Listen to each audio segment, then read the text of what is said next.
Job chapter 40 is where we left off last week. After going through the entire book, Brother Bill, after going through the entire book, and Job just saying through the entire book, if only I could talk to God, if only I could talk to God, God shows up and says, I want you to talk to me. And Job says nothing, at least until we get to the very end here and the beginning of chapter 40. What we saw was God comes on the scene and he confronts Job for this victim mentality that he had developed. Now, he didn't start that way, and that's the big warning to us. Job started out a man who eschewed evil.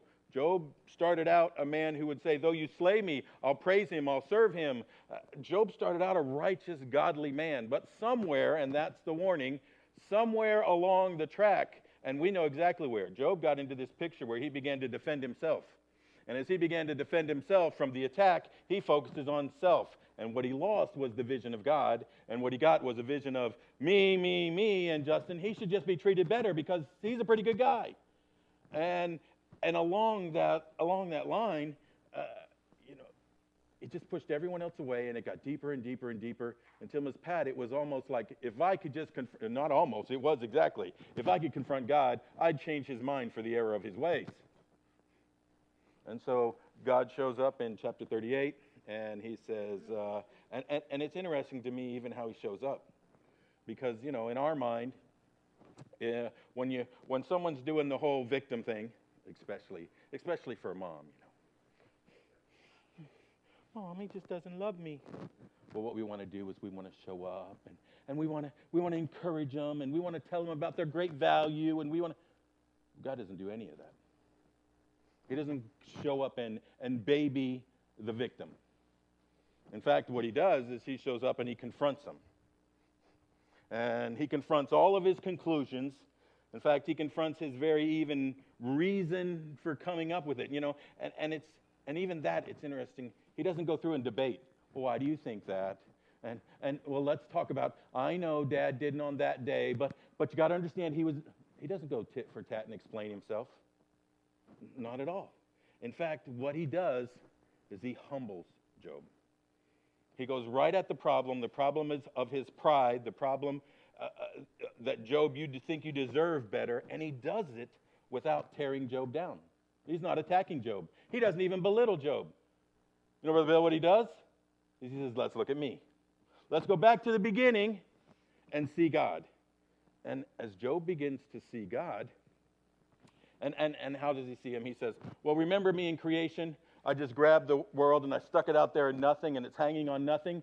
All right, Job, tell me how it's hanging on nothing. Tell me when it started. Today we still argue about when it started. And he goes through the creation and he says, all right, Job, I want you to tell me a few things. And I want you to tell me a few things about nature. Look out there. How deep is the sea? How do I contain the sea? Tell me how these things work, Job. Job, all-wise one who's going to attack God and put me in my place. Tell me how these things work. Tell me about the animals. How do we feed them all? Why is this one born from an egg, and this one has a 3-month gestation, and this one has an 8-month? How does all this thing work? Why does this one stay with mom and dad, and this one doesn't? And Job, I just want you to explain some things.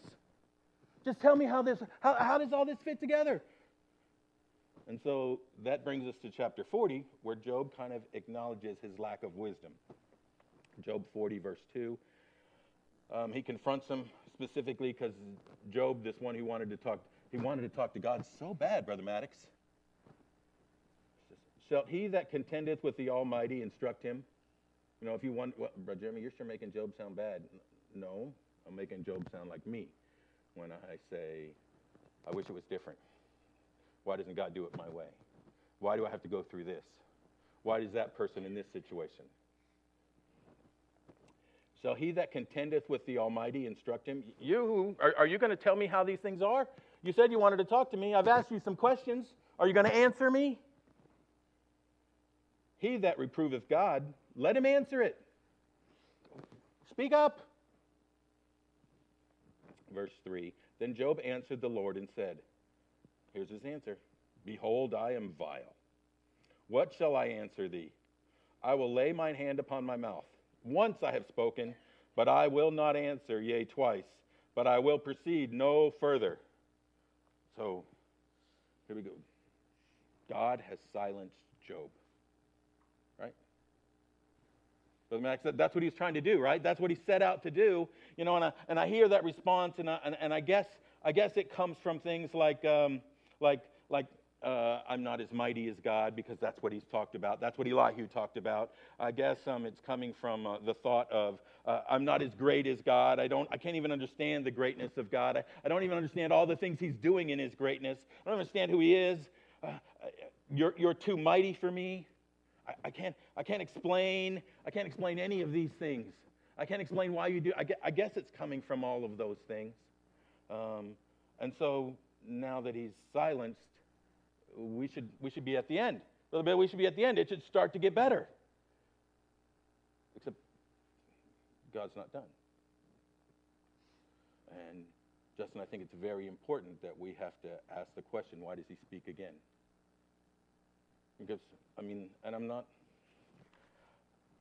trying to put words in anybody's mouth, especially not yours. But the truth is, if you or I got that response, and you can say no, but if we got the response,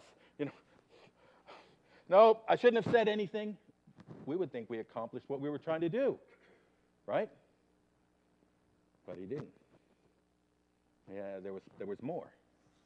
And this is extremely important, because the answer to the question about why did God continue, well, it helps us learn the wisdom of God. Justin, it helps us learn what we should emulate, what we should copy. Now, we have to be careful trying to personify God, trying to make God like us so that we can understand him, because he's not like us. He is greater than us.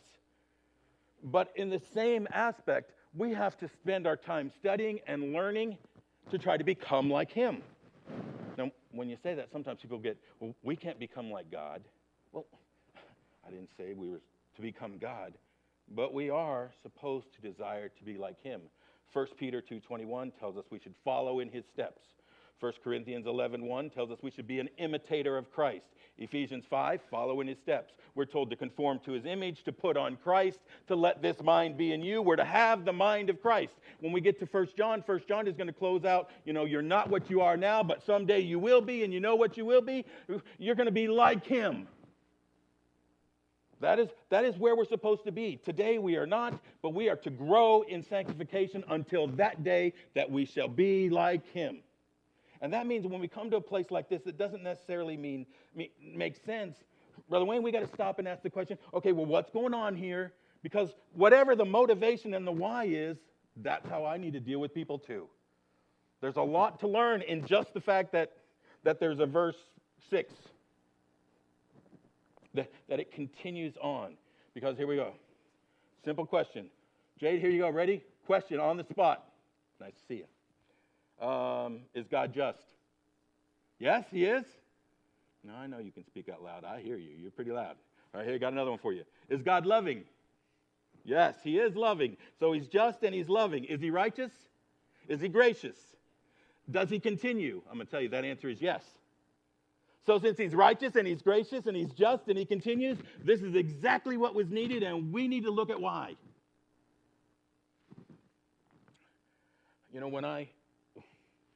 When I get to this place, Bill, here you go.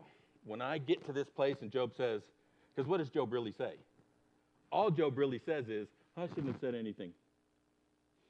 That's all he says. But you know what I read into that? I read into that this great picture of repentance. Because I associate with Job, and so that's how I want to see him. That's how I want to see me. Nothing dies harder than the desire to think well of oneself. And so in my pride, I just want to picture this good guy doing good things, and this is it, and he meant so much more. But then if I go back and really look at it, all he said, I shouldn't have said anything. I spoke once and I shouldn't. I'm not going to speak again.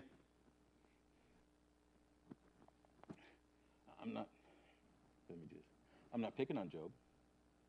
We shouldn't pick on Job, but Tom, you know what Job has been through.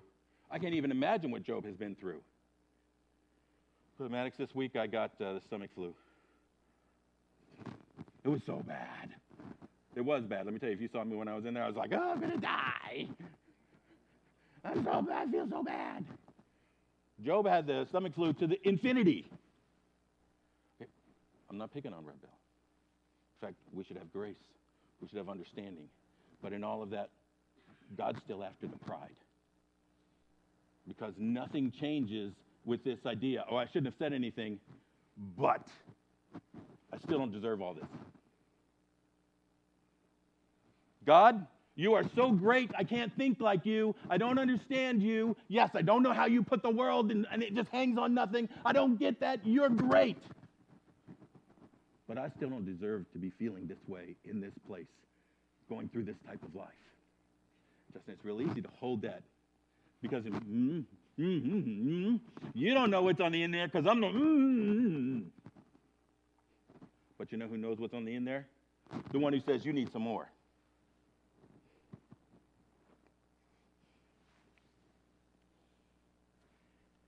He is going to go in and cut out that pride that is stopping Job from learning and growing.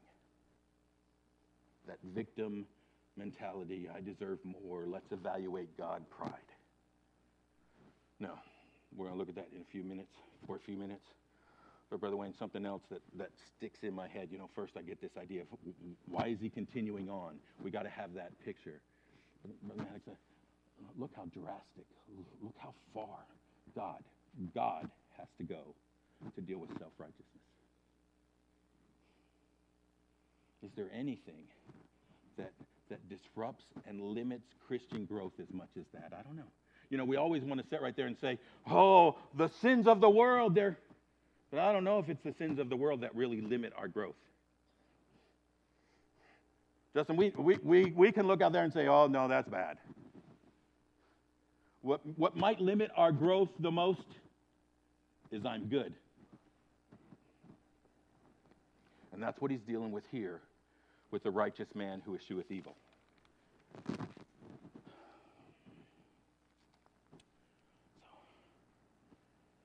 It starts to make sense. But this is what happens. I mean, this truly, Brother Bill, this is truly what I do. Every week, you begin to read, and this will make sense too. This is why I like it to do little passages. When you give me like 4 chapters, I don't like 4 chapters. I want like a little passage. Because on Monday I read it and I study that passage. On Tuesday I read it and I study that passage. On Wednesday I read it and I study that passage. And somewhere along in there I get all lost, and so I find other people who have read and studied that passage. And I just roll around that same passage 100 times in 5 days.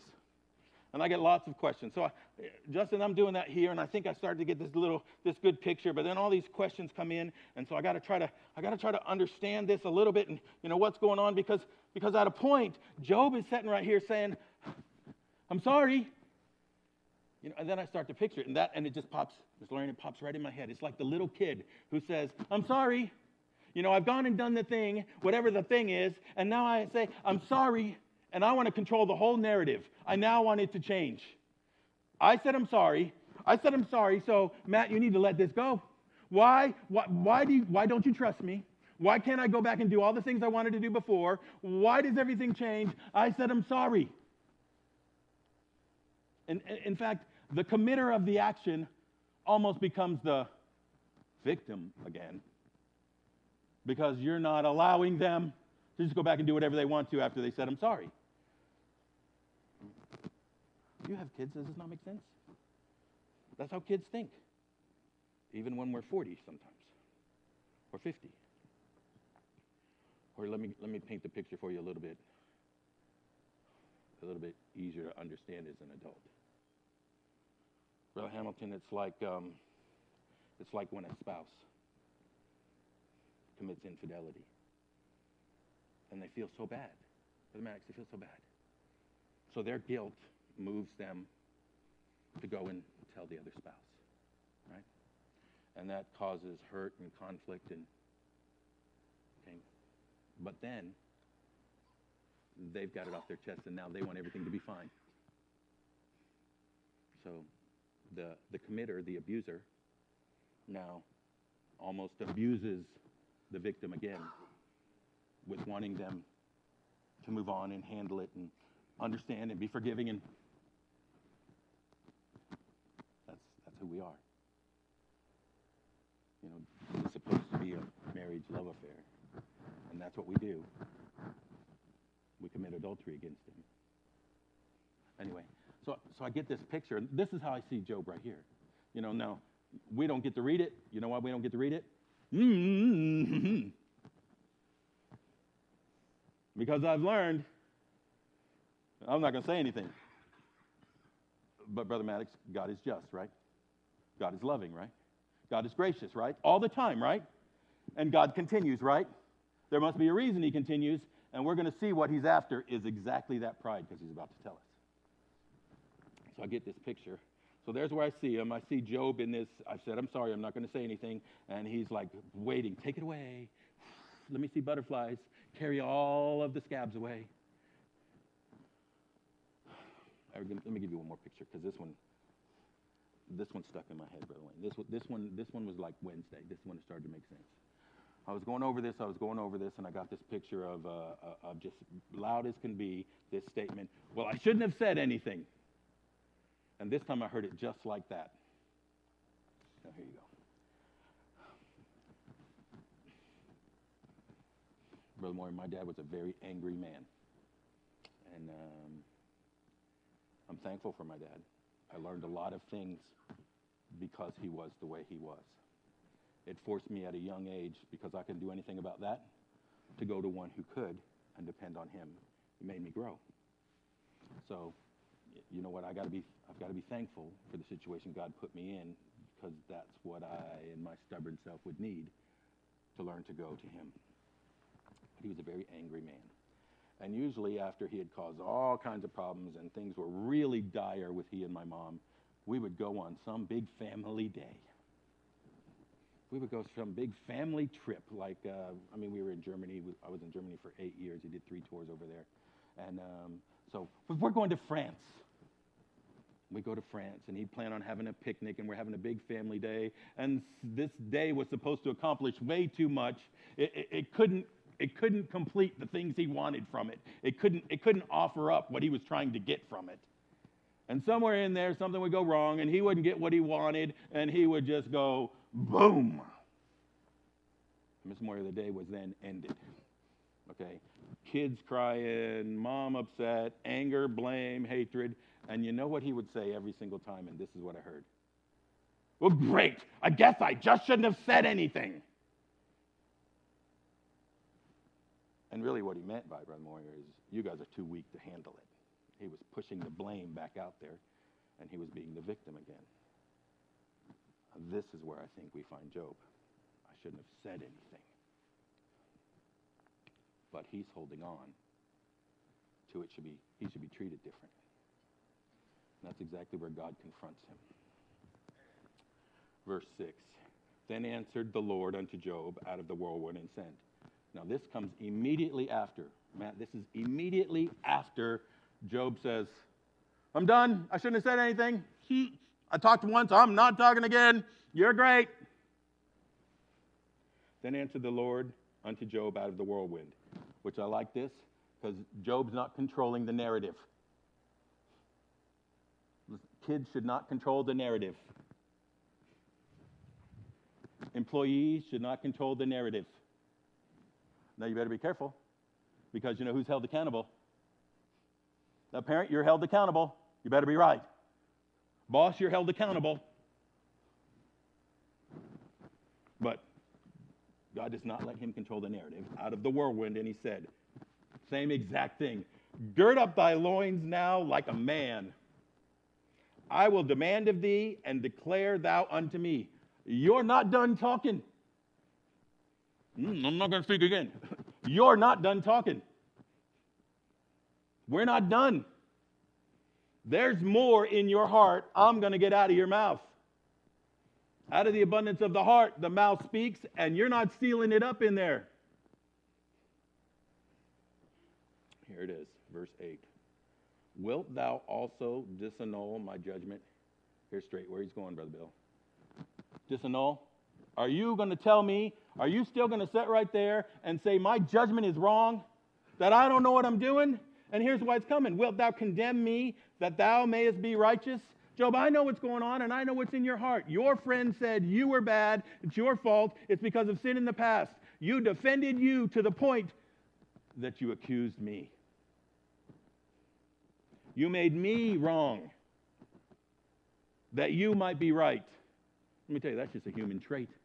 That happens in every one of our relationships. As a kid, we make parents bad that we might be right. We grow up, we're a parent, we're married, we're in a church, we make everyone else bad that we might be right. Job, this is what you're going to do to me? You're not going to speak, but you're going to make me bad that you can hold on to what's in your heart.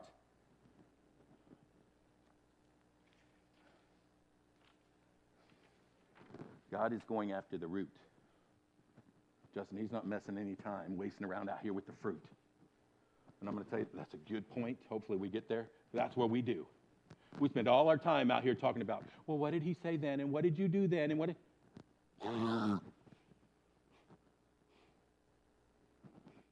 What a waste of time. Because let me tell you what happens when you do that. Doug, you pull a student in there. Well, what happened and where? But they need a chance to talk. You know what all their talking is? Defending self. You know what got Job into the place he is now? Defending self. Why are you going to get into a conversation where all it is about defending self? Challenge them to look at him. What does he say? Even if that's true. How do you respond, victim? How does he call us to live, victim? It'll change things, but no, everyone needs a chance to talk. We need to work it out. That's how we get in this mess we live in called world today.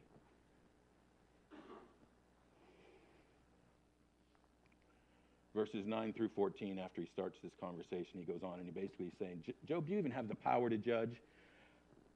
Hast thou an arm like God? Or canst thou thunder with a voice like him? Deck thyself now with majesty and excellency, and array thyself with glory and beauty. Come on, you who's challenging God. Let's see your glory. Let's see your majesty. Let's see your power. Let's see your might. Show me.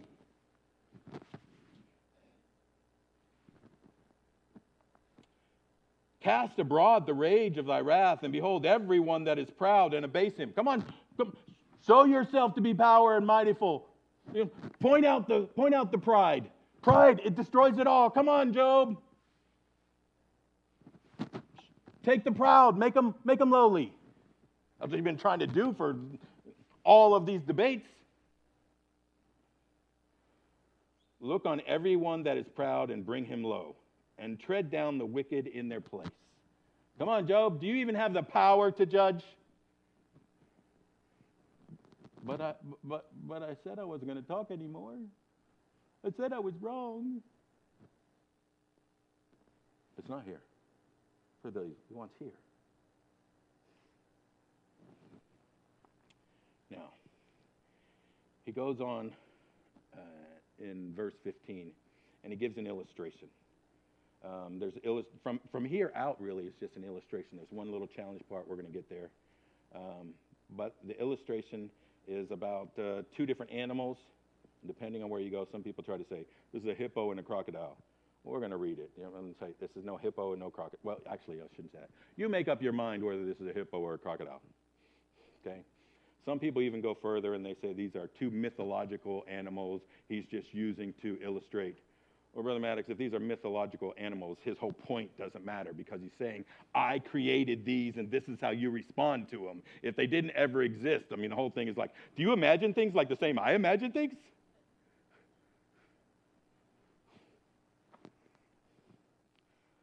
Oh, now you made me feel bad. I'm trying not to be so sarcastic.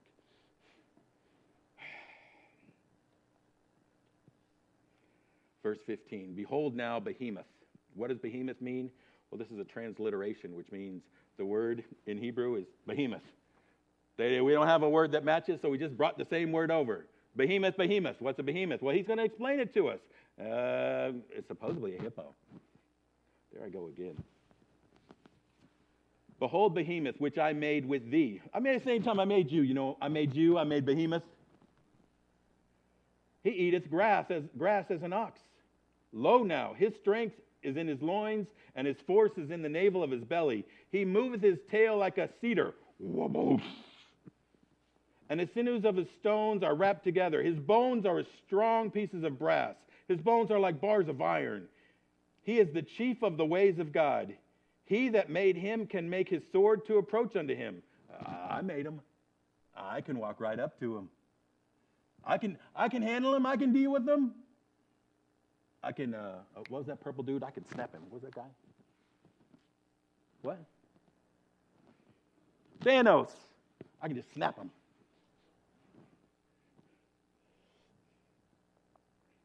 Surely the mountains bring him forth food, where all the beasts of the field play.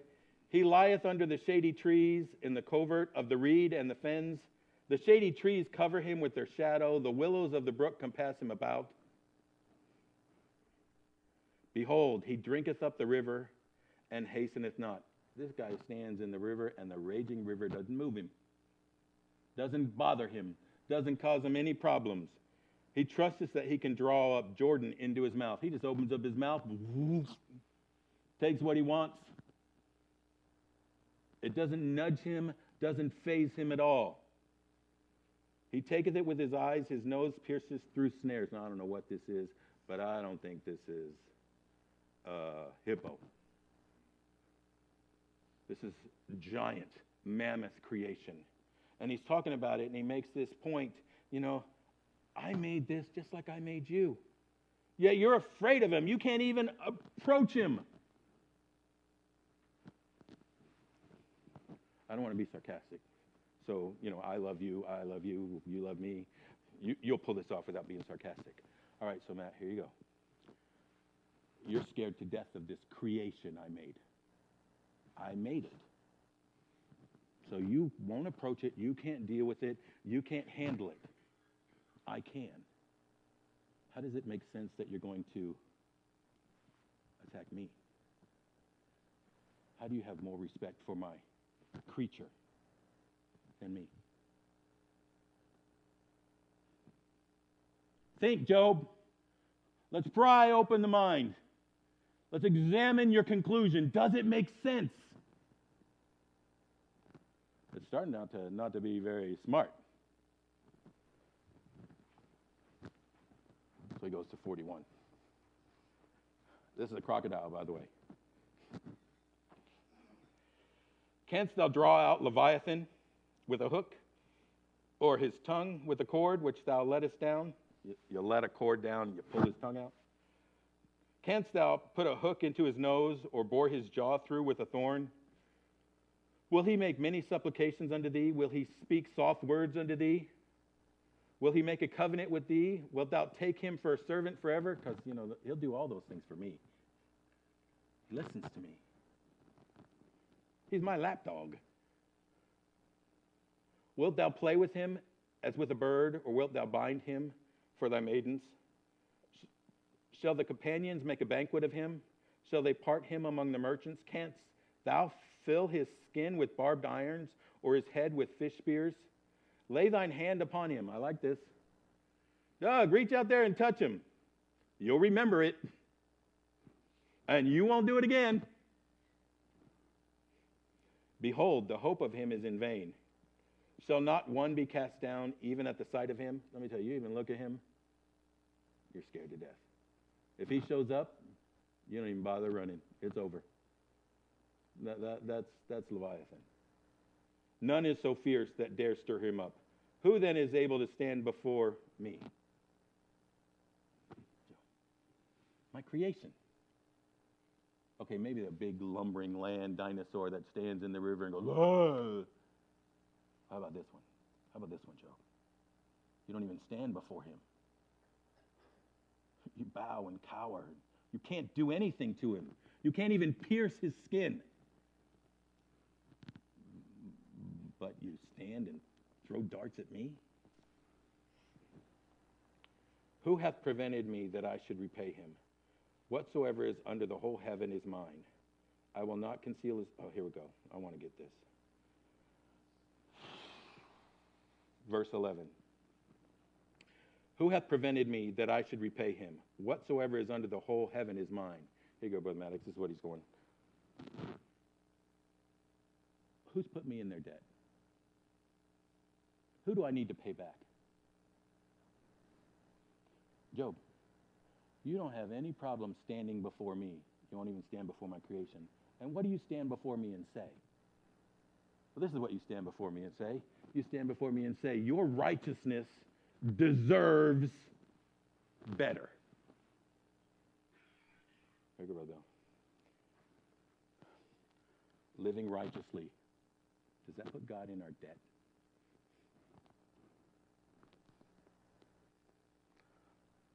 Donnie, we do it right. Therefore, God owes us. No man. I owe no one anything. It's all mine already. Anything we have, he gave us. Anything we know, he revealed to us. How do we think we put him in debt to us? How do we get to the place that he owes us?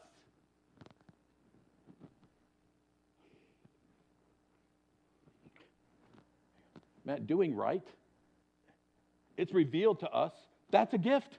Just because it's revealed to us is a gift. Because we know that doing sin is destruction and it tears things apart and it destroys. Sin by itself is reproach. Just the fact that it's been revealed to us to do right, we ought to thank him. Even that comes from him. The power to do right, where does that come from? Him. The ability to see right from wrong, where does that come from? Him. How does he owe us? Job, yoo-hoo, McFly. How do we owe? Eric, did you get Romans 11? Paul would say the same thing in Romans 11. Now, anything in Romans 11, well, actually, all of Romans, but Romans 11 is the last. It's the end. I said, Justin, the book doesn't end there. No, but it switches. From Romans chapter 1 to Romans chapter 11, it's doctrinal. It's get these things down, know these things. Now, Romans chapter 12 begins, because you know these things, let's be practical and show how. It should show forth in how you live. It changes how you live. But these are the things you need to know. This is the end of the chapter. The end of the chapter, the last bit of the chapter, this is what Paul would write. Keep this in mind, because we need to keep this in mind, because guess what? We're about to do some righteous living, and let's not get confused that he's going to owe us. Oh, the depth of the riches, both of the wisdom and knowledge of God. How unsearchable are his judgments, and his ways are past finding out. If we could just get that through, we wouldn't have to read the rest. But we struggle with that because we tend to think too highly of ourselves. Pride grows. For who hath known the mind of the Lord, or who hath been his counselor? Or who hath first given to him that it should be recompensed unto him again? He doesn't owe us. You know, before this, the verse before this starts talking about, we're all guilty, so that he might give grace to all, because it all comes from him. We can never say, oh, I did it. He's always the one. This goes back to Leviathan, and we need to close, but let me see if I can. I'm not going to read this because I don't have time. I do need to close. But Justin, you read this. It starts talking about this huge animal that can rise up, this animal that can breathe fire. Oh, great. Dragons. Well, there's a reason why dragons are in every country's mythology. There's a reason. You know what they're finding more and more? Fossils and bones that would look similar to a dragon. Not the American, UK, British dragon, but a lot like the Chinese dragon, which would in the water. Well, could it fly? Well, I don't know if it could fly. It doesn't say it could fly, but it certainly would have fins on the side that would allow it to handle its big old body in the water. And as far as breathing fire, I was going to put all this stuff up there because it's just fun for me. I like this stuff. Well, how could it breathe fire? That's like the easiest thing in the whole wide world. You just have two chemicals. It produces two chemicals. Boom. It has to have different sections. It spits them out, and boom, off you go. All you got to do is have oxygen, a way to spark it. It would be nothing to do. How does a firefly create light? Two chemicals, put them together. Boom, a glow stick. We learned it and copied it. Bombardier beetle, two things, boom, puts it together, boom, bombardier, poop, causes a little explosion. It'd be nothing. Leviathan. Job, how do you do this? Leviathan's purpose actually gets to the end. Verse 34, he beholdeth all high things. He is king over all the children of pride. Leviathan's very purpose is to deal with our pride. Humbles us. So here we go. Let's kind of conclude this real quick. Job wanted to stand before God and set things straight because God was wrong. Because Job knew the right way. Mathematics, God confronts him. But in his confrontation, he never defended the actions. Instead, all he did is show his power and his wisdom and say, Job, do you trust me? I'm going to say one more time. That really ought to be how we deal with each other. Because when we start getting into all of the lists and problems and challenges, we're allowing a person to get into this defensive mode, and their focus is not on God. It's on themselves, and it's going to be destructive. Job was the greatest man in the East. He's the greatest man on the earth at that time, and he couldn't stand against it. I'm no Job. I can't stand against it. My focus needs to be here. He gets to the question of, Job, do you trust me? That's what this is about. Do you trust me? Job, you can't do this. I am. Look at me. See these things. Do you trust me? Do you have faith in my ways? Now, for us, that boils out into things like this. Brother Wayne, do we have faith to forgive? Well, Brother Jeremy, I am a very forgiving person, but Brother Doug just went too far. Okay, so you don't have faith in his ways. Do we have faith to serve when we want to be served? Oh, but I'm so tired right now. Okay, so no. No, we don't. Okay. When we start to apply this in real life, here you go. Bill, do we have faith to reconcile? Well, I'm okay with them. I'm not holding a grudge or anything, but they stay on their side, I stay on my side. No, you don't have faith. You're going to handle it your way. You're outsmarting him. He should have wrote it like that, I guess. There I go again. Do we have faith to seek out his wisdom? Not to trust our feelings or our own thoughts or our own conclusions. When we get to this part of the book of Job, he's just screaming. He's just screaming, do you trust me, Job? And we're going to get Job's response next week. Josh, will you close in a word of prayer?